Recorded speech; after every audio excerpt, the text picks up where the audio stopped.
할렐루야. 네, 오늘 주시는 말씀을 우리가 같이 보도록 하겠습니다. 요한복음 12장.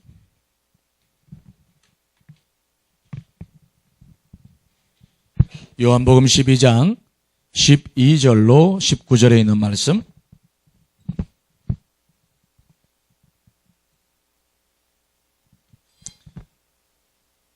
요한복음 12장 12절로 19절 제가 먼저 읽겠습니다.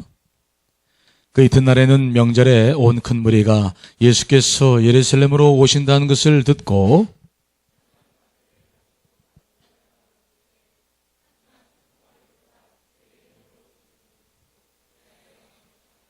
예수는 한 어린 나귀를 보고 타시니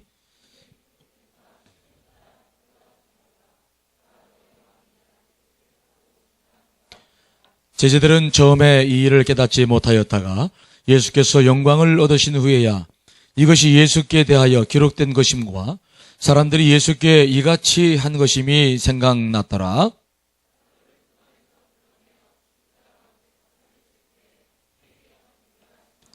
이에 무리가 예수를 맞으면 이 표적 행하심을 들었음이로라. 바리새인들이 서로 말하되 볼지어다 너희 하는 일이 쓸데없다. 보라 온 세상이 그를 따르는도다 하니라. 아멘. 할렐루야. 주님의 은혜가 여러분과 함께 하시기를 간절히 축원드리겠습니다. 보니까 오늘까지 단기 선교가 마감이던데 우리가 젊어서부터 배워나가는 삶의 스타일 하나가 있는데 소개해 드립니다. 일단은 가장 중요한 것은 하나님께서 여러분 속에 말씀하시는 거예요.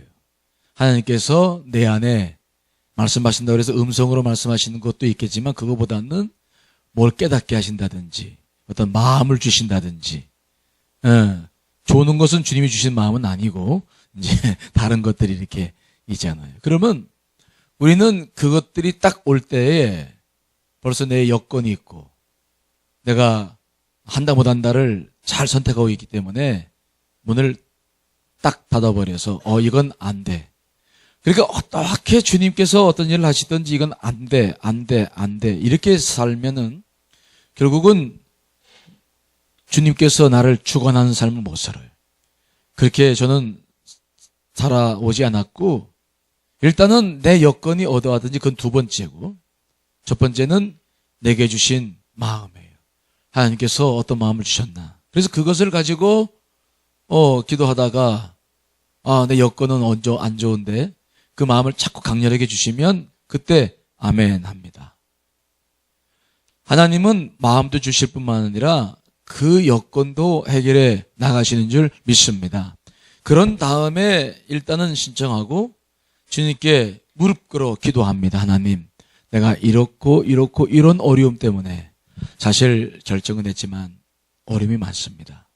그리고 기도하면서 그 주님께 맡기고 그분과 동행해 나갈 때 그분께서 여러분의 문제를 해결해 주는 것을 여러분들이 경험하게 됩니다. 무슨 말씀 이해되시죠? 그러면 그 경험을 통해서 내가 주님의 부르심 앞에 순종해 나가는 전체 과정을 통해서 우리는 하나님이란 그분을 경험하게 되고 그 부분들이 여러분들의 삶 속에서 계속 쌓이고 훈련되어져 갔을 때 여러분들을 인도해 가시는 그분의 음성에 우리가 귀를 기울일 수가 있다는 것이죠. 내 삶이 내가 준비된 삶을 사는 것이 아니라 그분께서 허락한 삶을 산다고 한다면 여러분들의 삶의 방식은 젊어서부터 그런 훈련들을 계속할 수 있기를 소망합니다. 그래서 내가 어떠하든지 내 울타리 안에서 내가 묶이는 것이 아니라 그걸 뚫고 역사하시는 하나님, 그분에 대한 기대, 그분께서 여러분들을 언제든지 주권적으로 다스릴 수 있음을 고백하는 그 신앙이 이제 이런 단기 선교를 통해서 훈련되기를 소망합니다. 무슨 말씀 이해되시죠? 이해 안 되죠? 이해가 되죠? 네, 여러분들에게 그런 은혜가 있기를 소망합니다. 자, 오늘은 종려주일입니다. 교회 이력으로 봤을 때 종려주일은 아주 중요하죠. 왜냐하면 예수님께서 이 땅에 오셔서 공생애를 사신 다음에 그런 다음에 이제 십자가를 지시려고 예루살렘으로 첫 발을 내딛는 복음서에 보면은 예수님께서는 예루살렘을 보통 몇 번 정도 방문을 하신 것으로 기록되고 있냐면 4번 정도 방문하신 것으로 기록되고 있어요. 그런데 그때마다 예수님은 조용하게, 한 번은 예수님의 형제들이 예수님한테, 예수님을 그때 못 믿었을 텐데, 당신이 그렇게 능력이 있고 그렇게 뛰어나기를 바란다고 한다면 왜 여기 갈릴리에 있느냐, 왜 여기 가버나움에 있느냐, 나사렛에 있느냐, 예루살렘으로 가라, 자기를 드러내라. 그렇게 초막절에 이야기를 했을 때에도 주님은 아직 내 때가 되지 않았다, 먼저 가라. 그래서 그 형제들을 먼저 보낸 다음에 주님은 아주 조용하게 은밀하게 초막절에 가셔서 그래서 거기서 이제 역사하셨던 모습들을 우리가 보게 됩니다. 그게 주님께서 예루살렘을 가셨던 과정입니다. 그런데 오늘은 좀 달라요. 그렇게 늘 조용하게, 왜 유대 땅에 가면, 예루살렘에 가면은 거기에 종교 지도자들 있고 늘 주님과 함께 시비를 붙여야 될 사람들이 거기 있었어요. 유대인들 가운데, 이스라엘 가운데 중요한 것이 2가지가 있는데, 하나는 율법이 있었고 하나는 성전이 있었습니다. 그 율법에 아주 큰 힘을 발휘하고 있던 사람들이 바리새파 사람들인데, 그래서 그 사람들은 자기들이 정한 율법의 규정과 특별히 안식일법, 또 정결법, 이런 것들은 그들이 율법으로 삶의 체계를 만들어서 이스라엘 전체를 다스리고 있었기 때문에 그들은 늘 그걸 가지고 관심을 가졌던 상황이죠. 근데 주님은 안식일마다 사람들의 병을 고치셨어요. 자신들에게 찾아오는 사람들은 병이라고 또 고쳤지만은 주로 주님은 의도적으로 안식일에 새롭게 하시려고 한 하나님의 의도가 계셨기 때문에 안식일 날 병자를 고쳐나가기 때문에 계속해서 그들과 시비를 붙어나가죠. 성전을 책임진 사람들은 사두개파 사람들인데 제사장들과 레위지파 사람들이 주로 많았어요.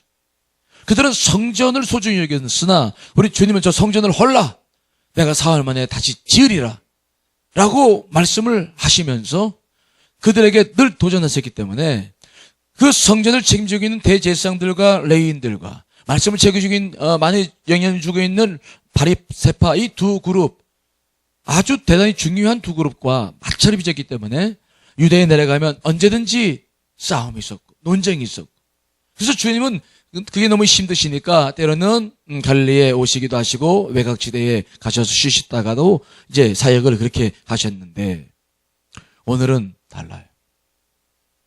주님께서 십자가를 지시려고 예루살렘에 올라가실 때에는 분위기가 달랐어요. 우리 주님은 먼저 예루살렘 올라가시기 전에 바로 한 10리, 20리 정도 떨어져 있는 베단이라고 하는 작은 마을에서 나사로를 부활시켰어요. 베다니를 통과하지 않으면 예루살렘에 들어갈 수 없기 때문에 베다니에서 일어났던 모든 사건은 온 유대 사람들에게 중요한 사건이 되었는데, 소문이 되었는데 사람을 살린 거예요. 죽은 자를, 나사로를 살린 거예요.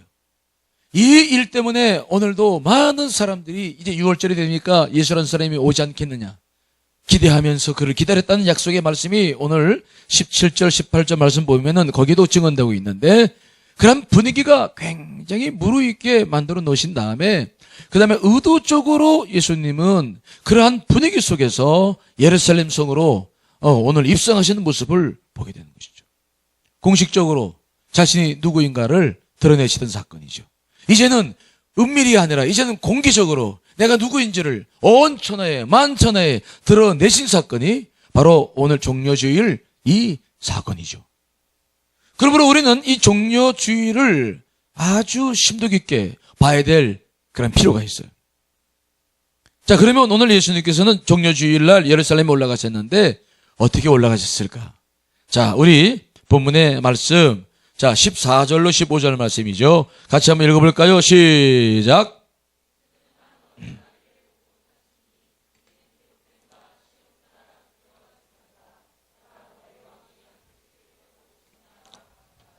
예수님께서 예루살렘에 올라가실 때에 특징적인 게 하나가 있는데, 많은 사람들은 예수 그리스도가 죽은 나사로를 살렸고 오병이의 기적을 일으킬 때부터 예수님을 왕으로 삼으려고 했어요.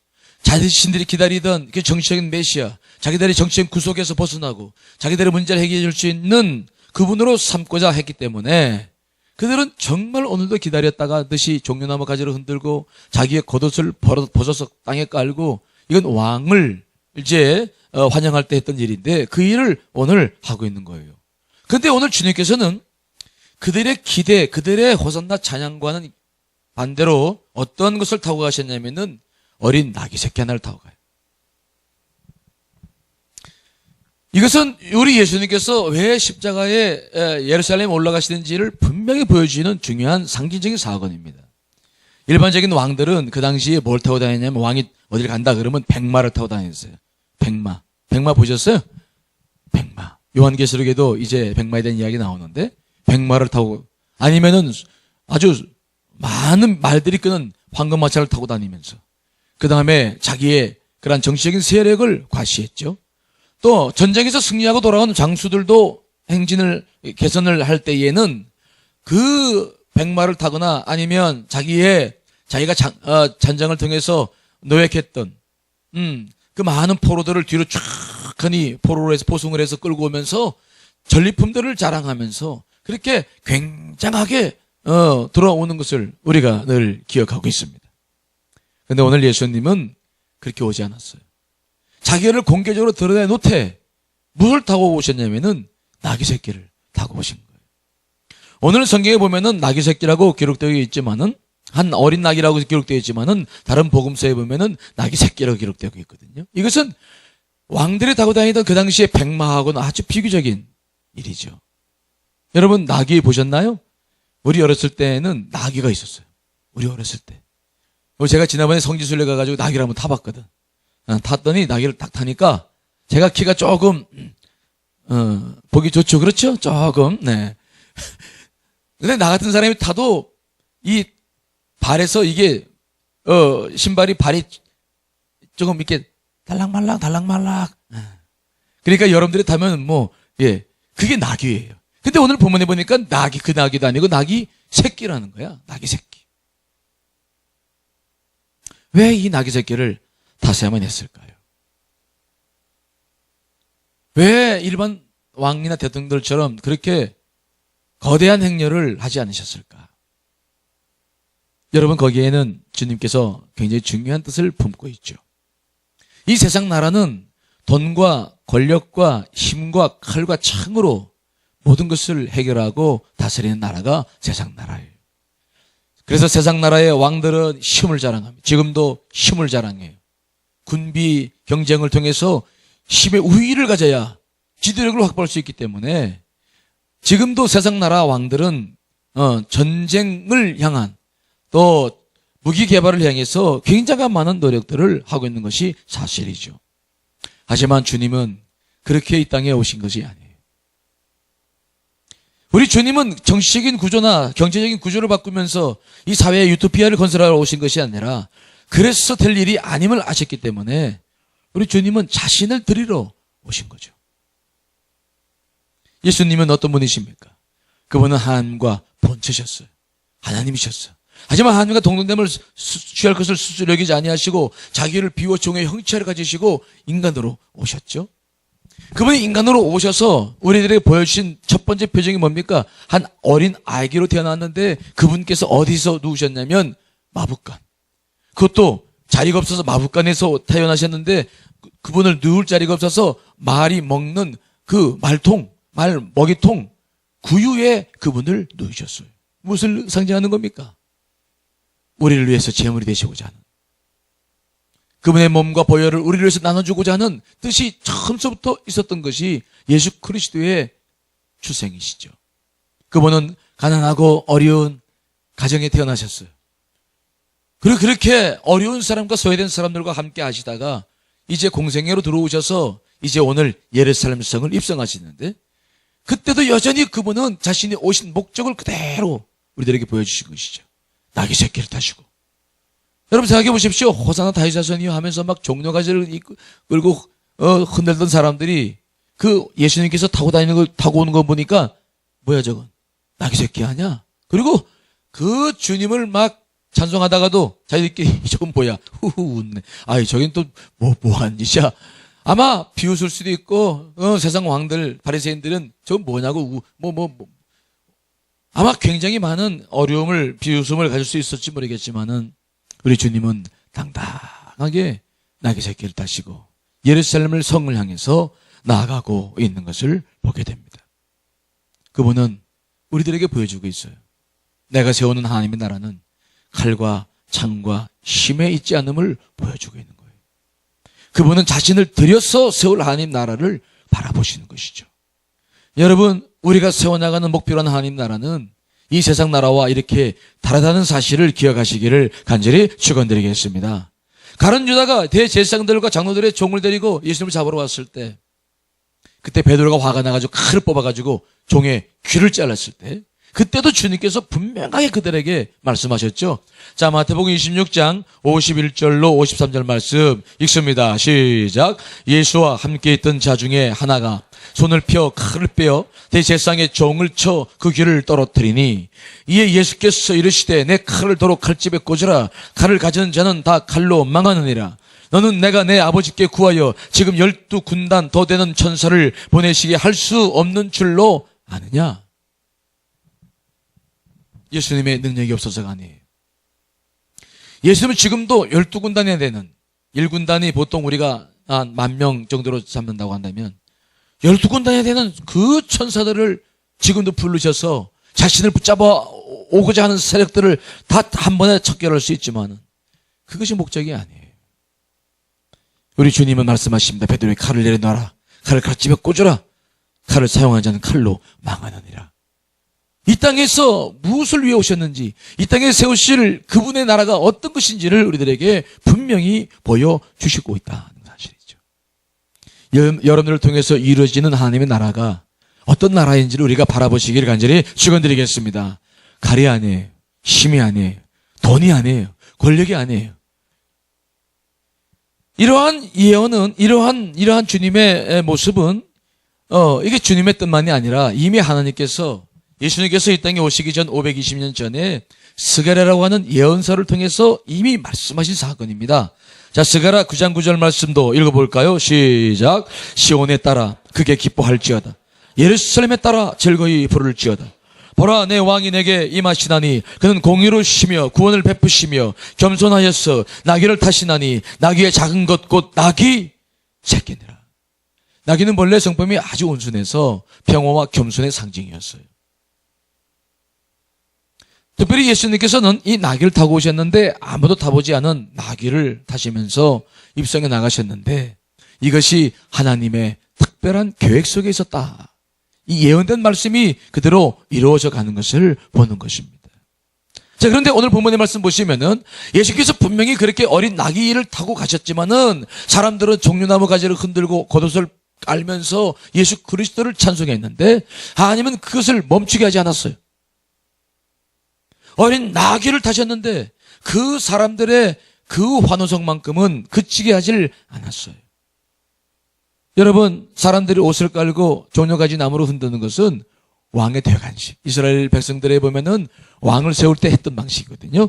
자, 열왕기하 9장 13절 말씀인데 읽어볼까요? 시작. 무리가 각각 자기의 옷을 급히 가져다가 섬돌 위에 예후의 밑에 깔고 나팔을 불며 이르되 예후는 왕이라 하니라.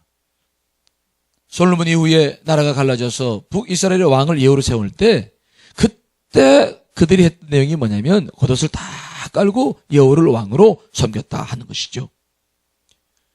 비록 주님께서 어린 나귀 새끼를 타고 가셨지만 하나님은 온 만방에 이분이야말로 진정한 왕이심을, 우리가 기다리는 메시아이심을 많은 사람들에게 알게 하시기를 원하셨어요.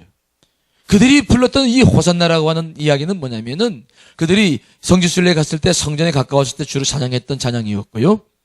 또 성전에서 불렀던 찬양인데 이 호산나라고 하는 것은 하나님께 구원을 청하는 기도입니다. 하나님 지금 구하오니 주소서. 하나님 구해 주소서. 제가 기도합니다. 우리를 구출해 주소서. 그 뜻이 이 호산나에 담겨 있어요. 이것은 시편 118편 25절로 26절 인용한 것이죠. 한번 읽어보겠습니다. 시작. 여호와여 구하옵나니 이제 구원하소서. 여호와여 우리가 구하옵나니 이제 형통하게 하소서. 여호와의 이름으로 오는 자가 복이 있으며 우리가 여호와의 집에서 너희를 축복하였도다. 그 호산나, 자신들을 구해달라고 하는 그 기도는 하나님께서 멈추게 하지 않으셨어요. 비록 어린 나귀 새끼를 타고 들어오신 분이셨지만 그분은 분명한 왕이셨어요. 그분이야말로 진정한 왕이셨어요. 그래서 누가복음에 보면은 그런 일들을 바라보던 바리새인들이 기분이 안 좋아서 예수님께 저 호산나라고 하는 소리 그만 멈추게 해달라고 간청하죠. 그때 주님께서 하신 말씀이 있습니다. 누가복음 19장 39절로 40절 말씀 있습니다. 시작. 무리 중 어떤 바리새인들이 말하되 선생이여 당신의 제자들을 책망하소서 하거늘 대답하여 이르시되 내가 너에게 말하노니 만일 이 사람들이 침묵하면 돌들이 소리 지르리라 하시니라. 너희들이 저들을 침묵케 하면 돌들도 일어나서 내가 예루살렘 입성할 때 저분이 만왕의 왕이심을 증거하게 될 것이다라고 말씀하시는 것을 보게 되죠. 그렇게 그분은 진정한 왕이셨어요. 만왕의 왕이셨어요. 자, 그런데 우리가 오늘 여기서 더 생각해 보고 싶은 것은 뭐냐면 그분이 어린 나귀 새끼를 타고 가셨는데 왜 어린 나귀 새끼냐? 어린 나귀 새끼는 아직 한 번도 멍에를 메고 일을 해보지 않았던 나귀였기 때문에 그래요. 율법에 의하면 제사에 쓰이는 짐승은 한 번도 멍에를 메지 않아야 되고 한 번도 일을 안 한 짐승이어야 제물로 쓸 자격이 주어졌죠. 하나님 앞에 드리지는 제물로는 멍에를 메고 밭을 갈거나 논을 가르면 짐승이 그 제물이 될 수가 없었어요. 우리 주님은 자신을 제물로 드리는 그 순간에도 자신을 데워가는 그 짐승도 그런 제물이 되기를 원하셨죠. 그래서 한 번도 타보지 않은 그 나귀를 불러다가 말을 구하다가 없어 그걸 탄 게 아니라 일부러 불러다가 그 나귀를 타고 올라가신 것을 보게 되죠. 예수님 당시의 역사를 기록했던 유명한 사학자가 있는데 요세푸스입니다. 그 책들이 지금도 있는데 그 책에 번역된 것들을 보면은 그 당시에 6월절에 유대 사람들이 예루살렘에 모인 인구들을 그 당시 기록에 보면 몇몇 명으로 잡냐면 200만 명으로 추산합니다. 그 당시에 인구, 전 세계 인구가 약 13억 정도, 11억 정도를 잡는데 그때 200만 명이 예루살렘에 모였다는 것은 굉장한 숫자입니다. 그리고 그 당시에 한 번에 들여졌던 짐승수가 기록되고 있는데 가축이 25만 6천 마리가 희생되었다 기록되고 있어요. 그러니까 200몇 명이 된 사람들이 왔을 때 부자 사람들은 소를 잡고 아니면 양을 잡고 비둘기 잡았는데 그 사람들이 전체가 드려지는 제물의 숫자가 25만 6천 마리라는 거죠. 여러분 이 숫자가 얼마나 많은 줄 아세요? 잘 모르죠? 전 목사님은 이제 농축 목회를 해봤기 때문에 알아요. 우리 교우들 가운데 목축업 하시는 분들이 계십니다. 농장 하시는 분들 계시고 또 목장 하시는 분들이 계셨는데 크게 하시는 분들이 보통 100마리, 150마리 소를 기르는데 가서 이렇게 보기만 해도 소들이 그냥 꽉 차 보이거든요. 그런데 짐승들이 100마리가 1000마리도 아니고 10,000마리도 아니고 10만 마리도 아니고 뭐라고요? 25만 6천 마리. 엄청난 양의 그 제물들이 자기들의 죄를 속하기 위해서 그들은 가지고 왔어. 그들이 언제 그걸 가져왔냐면은 6월절 그들의 종교력으로 말하면 1월 달인데 1월 10일 날 그들은 자기들의 그 제물에 자기 이름을 써서 붙여가지고 전부 다 제물을 가지고 옵니다. 그러면 그것은 1월 10일 날 그 베데스다 연못가에 그걸 다 모여놓는 거죠. 어마어마한 양이에요. 그때 레위인들과 제사장들은 그 양들 또 동물들을 다 검사하고 온전한가 아닌가 다 검사하면서 그것들을 제물을 준비했다가 이제 14일 날 그때 그들을 제물을 다 잡아서 하나님 앞에 올려드렸어요. 오늘 주님께서 예루살렘 입성하시는 그날이 언제냐면은 6월절로 바로 그 10일이었습니다. 제물들이 다 양문 곁에 있는 베데스다로 모여지는 그 순간이 10일이었어요. 언제 주님께서 십자가에 못 박혀 돌아가셨냐? 바로 그 제물들이 일시에 죽었던 14일에 죽었던 바로 그날 그 시간 예수님이 십자가에서 온전하게 십자가에서 자신의 몸을 들여 그 양들과 동일하게 그 당시에 숨을 거뒀던 모습들을 우리가 보게 되죠. 영원한 제물이 되셔서 우리의 죄를 대속하기 위해서 그분이 영원한 제물이 되신 사건이 바로 이 사건임을 우리가 보는 거죠. 대속. 이스라엘 백성들은 특별히 그 속건제와 속죄제와 그 다음에 모든 번제를 드릴 때 어떻게 드렸냐면은 그 죄인들인 사람들이 이 6월절 때는 꼭 재물을 가지고 오잖아요. 그러면 오면은 그 사람들이 재물을 갖다 놓고 앞에다가 자기 본인이 손을 얹어. 그럼 제사장들이 기도합니다. 그 기도할 때 어떤 일이 벌어지냐면은 내 죄가 누구에게 전가되는 겁니까? 그 양들이나 비둘기나 소에게 전가되는 거예요. 그렇게 그 기도 마친 다음에 그 다음에 그 짐승들을 잡아가지고 피를 뿌리고 각을 떼서 주 앞에 드리면서 자기의 모든 죄가 용서받았던 시기가 바로 이 시기였다는 사실이에요. 그런데 우리 주님께서 바로 그 일을 대신해서 우리를 대속하기 위해서 자신의 몸을 온전히 그때 드린 사건이죠. 그러므로 오늘 주님께서 이 올라가신 이 예루살렘의 이 여행은 세상의 정치 지도자들처럼 정치 구조를 바꾸고 경제 구조를 바꿔서 유토피아를 건설해보겠다. 그거 아니에요. 우리가 역사적으로 지금 우리가 지금까지 이 역사를 통해서 많은 사람들이 좋은 지도자가 나타나서 때로는 사회주의가 나오기도 하고 공산주의가 나오기도 해서 유토피아를 건설을 하겠지만은 지금까지 그 모든 노력들은 다 거짓말이었음을 우리가 알고 있죠. 그 무엇도 이 세상의 문제를 해결할 수 없어서 우리 주님은 자신의 몸을 들여서 이 모든 인생의 많은 사람들을 구원해 주시고 특별히 우리 한 사람 한 사람들을 기억해 주셨다가 이렇게 불러주셔서 자신의 자녀로 삼아주시고 놀라운 구속의 역사를 우리를 위해서 일으켜 주신 줄 믿습니다.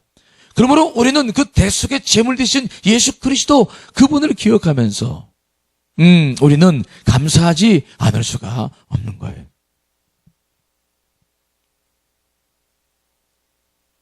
자, 베드로전서 2장 24절 말씀 같이 한번 읽어볼까요? 시작.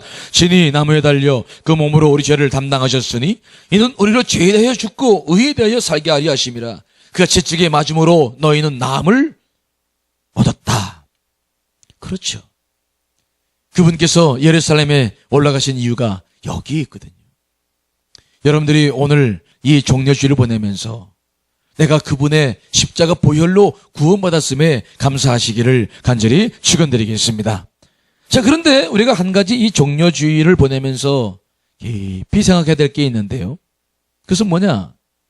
예수님의 표정과 예수님의 모습입니다. 나귀젓기를 타고 가시던 그 예수 그리스도. 그래서 성경을 보면은 그때 많은 수많은 사람들이 종려가지를 흔들면서 그분을 환영했지만 주님이 그들에게 반응을 보였다는 성경 말씀이 한 군데도 없어요. 우리가 일반적으로 대통령이 국빈을 방문한다 그러면 사람들이 막 손을 흔들면 그 대통령도 손을 흔들어서 단매하는 거예요. 근데 오늘 예수님께서는 이 모든 예루살렘 일정을 쫙 다 사복음서를 쳐다봐도 주님께서 손을 흔들었다든지 그는 그 자기를 환영하는 그 인파에게 뭔가 어떤 액션을 취했다는 사실은 단 한 군데도 기록되어 있지 않아요. 무엇을 상징합니까? 저렇게 호산나를 외치던 저 사람들은 며칠 후가 되면 십자가에 예수를 못 박으라고 외칠 폭도들이 되어버리고 말 것을 주님께서 알고 계셨어요. 그래서 주님은 그 환호 속에서 자신이 왕임을 드러내셨지만은 거기에 반응하지 않고 이미 며칠 후에 있을 그 고문과 채찍질과 능욕당함과 비웃음당함과 머리에 가시멜론을 쓰고 창에 찔리고 십자가 못 박을 그 십자가를 바라보시면서 그는 넉넉하게 한 마리 어린 양처럼 바로 예루살렘을 향해서 갔던 것을 보게 됩니다. 그러다가 그러한 중심들이 모아졌다가 바로 예루살렘 성의 당도에서 예루살렘 성을 딱 보았을 때 그때 주님께서 갑자기 눈물을 흘리셔요. 자, 누가복음 19장 41절로 44절 말씀이죠. 같이 읽어볼까요? 시작. 가까이 오사 성을 보시고 우시며 이르시되 너도 오늘 평화에 관한 일을 알았더라면 좋을 뻔하였거니와 지금 내 눈에 숨겨졌도다. 날이 이를지라 내 원수들이 도둔을 쌓고 너를 둘러 사면으로 가두고 또 너와 및 그 가운데 있는 제 자식들을 땅에 메어치며 돌 하나도 돌 위에 남기지 아니하리니 이는 내가 보살핌 받는 나를 알지 못함을 이남이니라 하시니라. 그 숱한 사람들의 환호 속에서 주님은 반응하지 않고 넉넉하게 예루살렘 성을 향해 나가시더니 예루살렘 성이 딱 보이니까 바로 눈물을 확 쏟으시는 거죠. 왜 우셨을까요? 우리 주님은 분명히 알고 계셨어요. 지금 호산나 찬송을 부르시며 그러나 자신을 진정으로 받아들이지 않는 저들, 그러나 저들이 모르는 게 있는데 곧 예루살렘 성이 멸망할 것이라는 사실을 모르고 있었어요. 주님은 바로 자신이 십자가를 지고 난 다음에 있어질 그 예루살렘에 관한 일들을 바라보시면서 그분은 눈물을 흘리시는 거예요. 어떤 일이 벌어지셨습니까? 예수께서 뭐라고 예언했습니까? 예루살렘아 예루살렘아 오늘 너희가 평화에 대해서 알았다면 좋았을 것을 내 눈이 숨겨져서 보지를 못하는구나. 나를 잃을 것이니라. 내 원수들이 토돈으로 쌓고 즉 흙으로 그 예루살렘 성 주변을 쌓고 그리고 사면을 가두고 그리고 돌 하나도 돌 위에 남기지 아니하고 너희들 멸망시킬 때가 있음을 내가 보는구나. 실제로 여러분 이 예언은 그대로 이루어졌어요. 주님께서 십자가 못 박혀 돌아가시고 난 후 37년 지난 다음에 예루살렘 성은 로마에서 완전히 집합했어요.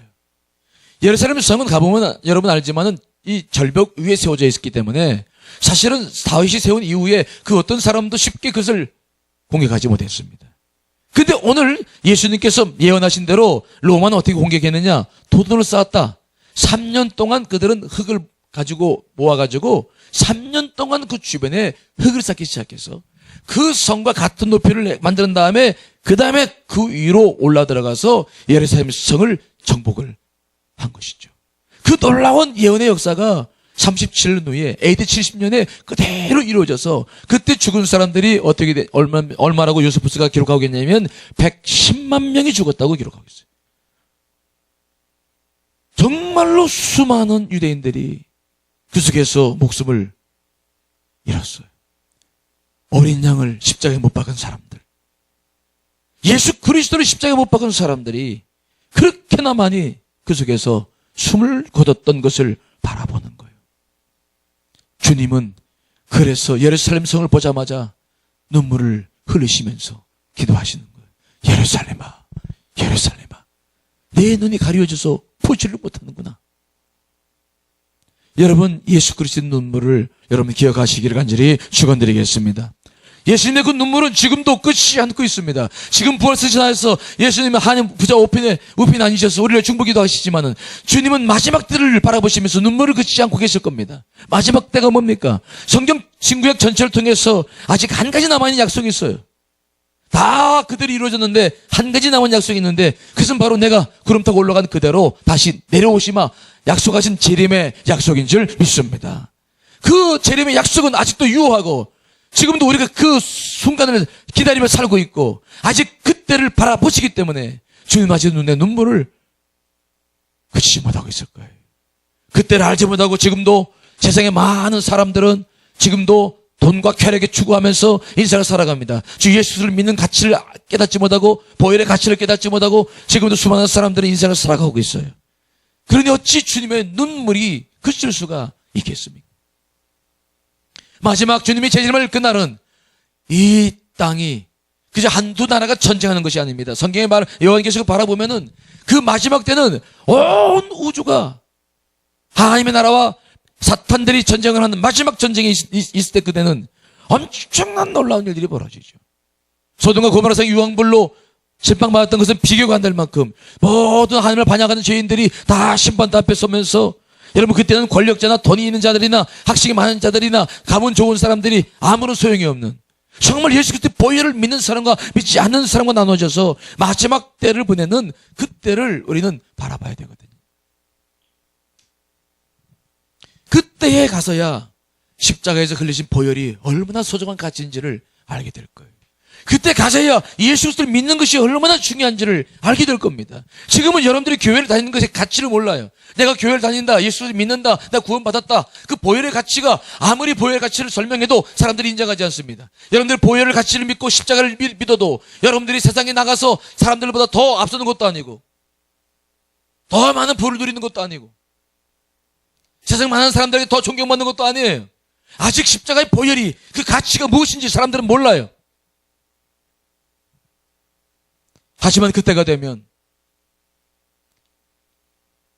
진정으로 보혈의 가치가 무엇인지를 알게 될 거예요. 예수를 믿는다는 것이 무엇인지, 그 피를 의지한다는 것이 어떤 가치가 있는 것인지, 그때 여러분들은 그것을 알게 될 겁니다. 제 아내가 저랑 결혼하기 전에 공부를 마치고 직장 생활을 했을 때가 있었는데, 그때 직장 생활을 하다가 보니까 직장에서 주일날, 토요일날 어디 놀러 가도 교회에서 교사를 했기 때문에 잘 놀러를 못 갔대. 그래가지고 하도 좀 속이 상해가지고 이렇게 기도했대. 하나님, 언제 예수님을 나 대신 십자가에 못 박으라 그래가지고 그리고 나를 구원하라고 내가 언제 그랬습니까? 주님이 괜히 십자가에 못 박고 놓고 나를 구원했다 그러고 나를 이렇게 구속하시고, 그러니 내가 이렇게 젊음을, 이런 귀한 젊음을 이렇게 맨날 교회만 가서 살고 내가 어떻게 이렇게 젊은 시절을 이렇게 보내야 됩니까? 그리고 불평을 했대. 아마 여러분 가운데 그런 불평한 친구도 있을지 몰라. 그렇죠? 나 좀 봐요, 나 좀 봐. 아씨, 목사님 설교 오늘 되게 재미없네. 성경 말씀만 마구. 알아요, 알아. 하지만 복음의 설교는 그렇게 들어야 돼요. 예화를 섞고 다른 많은 이야기를 하면 진실이 훼손됩니다. 우리는 단단한 음식도 먹어야 돼요. 그래서 오늘 여러분 알고 있어요. 좀 더 재미있게 하고 싶었는데 선생님께 기도했을 때 선생님께서 그거 원치 않으세요. 저를 보세요. 귀를 잘 열었어요. 들으세요. 근데 그때 우리 어렸을 때만 해도 젊었을 때 연탄을 많이 대가지고 연탄 가스로 재직된 사람들이 많았어요. 우리 집사람이 서울에서 방 얻어서 자기 친구랑 살고 있었는데 그때 연탄 가스가 들어와가지고 죽었어. 진짜로 죽었어. 나 좀 봐. 죽었다니까? 놀라는 사람들이 없네. 근데 보통 사람들이 죽으면 어떤 일이 벌어지냐면요. 목사님도 죽음에 대한 책들을 많이 보고 이제 아무래도 연구할 수밖에 없잖아. 연구해보면 특징이 있는데 유체이탈이 돼요. 죽음이라는 게 뭐냐면 우리 육체 안에서 영혼이 빠져나가는 거예요. 유체이탈. 그래서 사람들은 보통 죽으면 그 영혼이 올라가면서 자기를 다 본대. 이건 공통적인 고백이에요. 죽음을 경험한 사람들은 누구나가 다 하는 말이에요. 여러분들이 하나님의 부름받을 때 그렇게 부름받을 거예요. 영혼이 쫙 빠져나가는 거죠. 영혼이 쫙 빠져나가는데 보니까 자기가 쓰러져 있는 모습 보이고 자기 친구가 또 옆에 쓰러져 있는 모습이 그대로 보이더래. 근데 자기 옆에서 자기를 딱 이게 팔짱 끼고 올라가는 존재가 있었는데 보니까 이게 천사가 아니더래. 교회 다녔으니까 누가 데려가야 되는 거야? 천사가 데려가야 되는, 보니까 천사가 아니고 머리 뿔 달리고 그 다음에 눈이 막 이렇게 돼가 도깨비처럼 생겨가지고 너무 힘이 세가지고, 그리고 그 존재들에게 붙들려 올라갈 때 그 지옥에서 막 소리 지르는 아비규현의 소리가 막 들리더래 벌써. 그래서 내가 지옥 가는구나 라는 생각을 했대. 그래서 그런 의문이 들었다는 거지. 근데 내가 교회 다녔는데 내가 왜 지옥을 가지? 그런 생각부터 들었대. 그랬더니 말도 하지 않았는데 영의 세계는 통하는데 그 사탄이 뭐라 그러냐면 픽 웃으면서 네가 교회 다녔냐? 픽 웃으면서 그러더래. 그래서 생각할 때 내가 정말 신앙생활을 잘못했는가 봐. 난 이렇게 끝나나? 그리고 절망해서 그냥 끌려가는 대로 쭉 올라갔는데 갑자기 무슨 생각이 떠오르냐면 이사야 1장 8절 너희 죄와 주음같이 붉을지라도 흰눈처럼 회개될 것이다. 그 약속의 말씀 붙잡고 기도하면서 회개했던 그때 일들이 기억나서 주님, 내가 주의 말씀을 붙잡고 그때 회개했는데, 내가 십자가의 보혈을 믿고 회개했는데, 아니 내가 아직 용서를 못 받았나요? 그리고 기도를 자기도 모르게 그때를 바라보면서 주님하고 기도를 했더니 갑자기 사탄이 사라지면서 그 영혼이 쫙 내려와가지고 자기 육체 속에 쏙 들어가더래.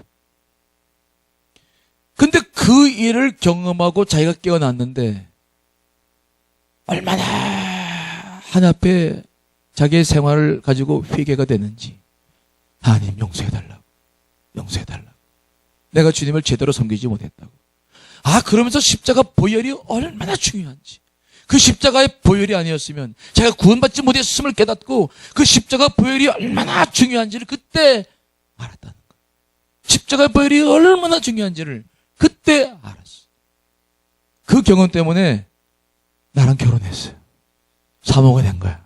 사모 안 하려고 뺑돌 했는데 하나님께서 경험케 하셨지. 하나님, 우리 하나님 좋은 하나님이시거든.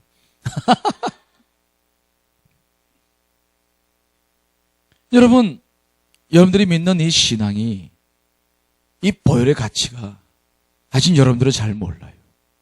하지만 그 가치가 진실로 무엇인지를 알 때가 곧 올 줄 믿습니다.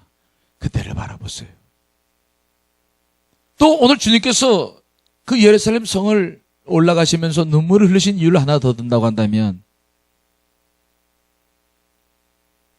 그분은 홀로 그 길을 가셨기 때문이죠. 3년 동안 공생에 생활하시면서 그분은 제자를 길렀습니다. 하지만 제자들은 예수님 뒤에서 서로 누가 높으냐, 누가 예수님이 왕이 되면 좌유정이 되고 우유정이 되느냐 서로 다툼을 하고 있고, 지금 종려가시 나무를 흔들고 있는 저 수많은 사람들은 곧 폭도로 변할 것이고, 아무도 십자가의 길을 동참하는 사람도 함께하는 사람도 없었던 그 길이었죠. 자기를 둘러싸고 있는 수많은 사람들은 정말 십자가의 길에 동참하는 사람들이 아니었어요. 누구도 예수님의 마음을 알아주는 이가 없었죠. 기적을 일으켰을 때 몰려들었던 수많은 군중들, 정말 3년 동안 동고동락했던 제자들, 그들은 주님을 진정으로 알지 못했어요. 예수님의 마음이 얼마나 아프셨는지 그 잡히시기 전날 밤도 베드로와 야고보와 요한을 데리고 겟세마네 동산에 따로 기도하러 가셨어요. 내 마음이 심히 고민하여 죽게 되었으니 제발 나를 위해서 기도해달라. 그리고 주님께서 그들보다 한 발짝 더 나가서 땀방울이 핏방울이 되도록 기도하셨을 때에도 베드로와 야고보와 요한은 잠방 쿨쿨 잤어요. 여러분, 고난주간을 이제 시작할 텐데, 사순절 또 오늘 종려주일을 마치고 내일부터 고난주간을 시작하실 텐데, 여러분들의 마음은 무엇을 향하고 있는지, 여러분들의 마음은 지금 무엇을 향하고 있습니까? 무엇을 보고 있어요?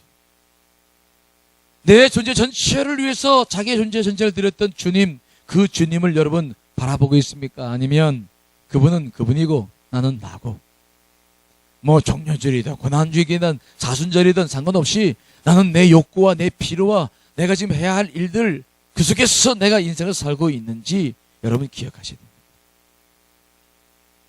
제가 목회를 해보니까 사람들이 복을 받는 원리가 똑같아요. 신앙생활을 하면서 복을 받는 사람들 보면은 예수 그리스도가 우리 교회의 뭡니까? 머리입니까? 발입니까? 머리죠. 우리는 그 머리의 지체가 되는 사람. 교회에서 어떤 일을 행할 때, 주님께서 어떤 일을 행할 때 거기에 내 몸을 드리는 사람, 그 예수 그리스도와 내 몸이 하나가 돼서 사는 사람들이, 제가 목회를 해보고 인생을 살아보니까 복을 받더라고요. 당신은 당신이고 난 나요. 그분은 머리인데 머리는 머리고 난 나요. 이렇게 사는 사람들은 참 오랜 세월을 신앙생활을 해도 주님을 경험하지 못하고 복이 무엇인지를 경험하지 못해요. 여러분께 부탁드리고 싶은 게 있습니다. 이번 이 고난주간만이라도 제발 여러분들의 마음과 중심이 주님을 향하시길 간절히 축원드리겠습니다. 저 좀 보세요. 그러기 위해서 여러분들이 해야 할 일이 있는데, 그것은 뭡니까? 오늘 마리아, 많은 사람들이 그 주님을 이해하지 못하고 주님을 버렸을 때, 그러나 주님의 발에서는 아직도 향기가 나기 시작했어요. 베다니에서 나사로를 살리고 난 다음에 마리아가 다시 주님을 초청해서 그때 만찬을 베푸른 다음에 주님의 발에 그동안 자기가 모아왔던 모든 향유를 다 깨서 예수님의 발에 붓고 머리털로 그분의 발을 씻긴 다음에 그 향유를 그분에게 다 쏟아 부었죠.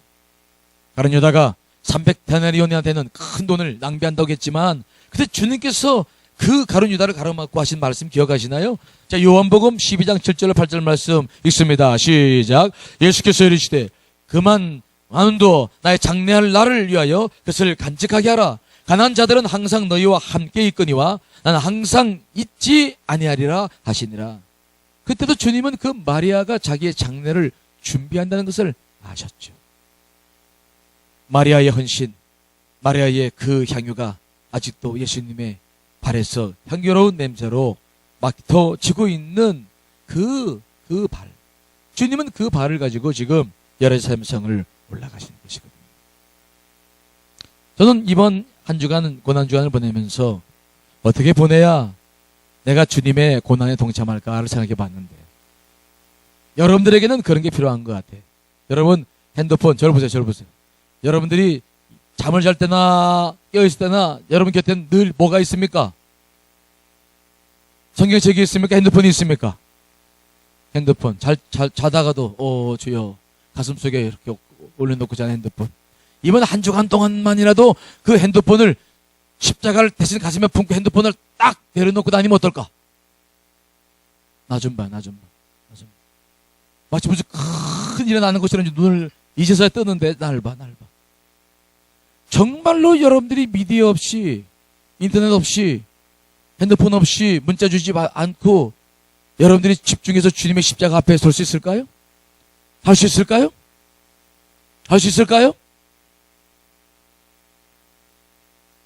저는 이번 한 주간을 내가 제일 좋아하는 것을 저 앞에 드리고, 그러면서 주님과 함께 사순절을 보내려고 그래요. 물론 특별 새벽 기도를 하니까 계속 기도하겠지만은, 또 내가 나를 위해서 늘 먹는 음식도 조금 금식을 하고, 어떻게 하면 주님을 더 깊이 그분께 내 마음을 드릴 수 있을까? 마리아처럼 그런 마음을 가지고 몇 가지 이렇게 해야 되겠다 하는 것을 정리하고 있는데, 여러분들에게도 그런 기회가 됐으면 좋겠어요. 저 좀 보세요. 핸드폰. 아마 여러분들이 제일 소중히 여기는 것은 핸드폰 같아요. 그렇죠? 아마 애인보다 더 소중하게 여길 것 같아요. 그 핸드폰 이번 한 주간 동안은 책상 속에 꺼서 쫙 밀어넣고 한번 보내볼까요?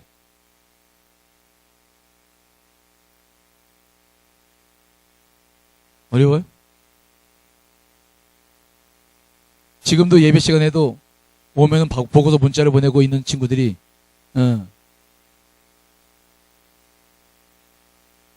그러나 한번 이번 한 주간 동안은 주님께 마음을 드려보세요. 하나님, 나를 위해서 이 땅에 오셔서 십자가를 지신 하나님, 내가 주님 앞에 이번 주간 그렇게 한번 살아보겠습니다. 음식도 금식하고, 그분이 나를 위해서 십자가에 지신 것을 기억하면서, 내 생명도 주님께 드리겠다 생각하면서 음식도 좀 절제하고, 그리고 늘 우리가 바쁘게 살지만은 이번 한 주간 동안만큼은 주님께도 무릎을 자주 꿇고, 그분의 십자가 이 말씀을 늘 묵상을 더 계속 한다면, 그래서 그분의 십자가의 사건이 내 속에서 하나가 돼서 나를 다시 변화시키고 나에게 소망이 될 수만 있다고 한다면은, 여러분들에게는 이번 고난 주간이 또 새로운 특별한 주간이 될 줄 믿습니다. 특별히 말씀 묵상을 할 때 여러분들이 각 복음서에 보시면 십자가 수단의 사건들이 다 있어요. 십자가 고난의 말씀을 깊이 묵상하고 그 묵상 앞에 진실로 반응만 할 수 있다고 한다면, 여러분들은 그동안 누리지 못한 많은 해방감과 자유, 기쁨, 소망을 발견하게 될 겁니다. 그래서 저도 이 고난주간이 되면은 늘 말씀 묵상을 새로운 다른 건 하지만 십자가 수단의 묵상은 계속 매일같이 묵상을 해요. 그분을 바라보고 그분을 닮아가고 십자가의 의미 속에서 내 삶을 다시 되새기는 일들을 하는데, 여러분들에게도 이번 한 주간이 그렇게 특별한 주간이 되시기를 간절히 축원드리겠습니다.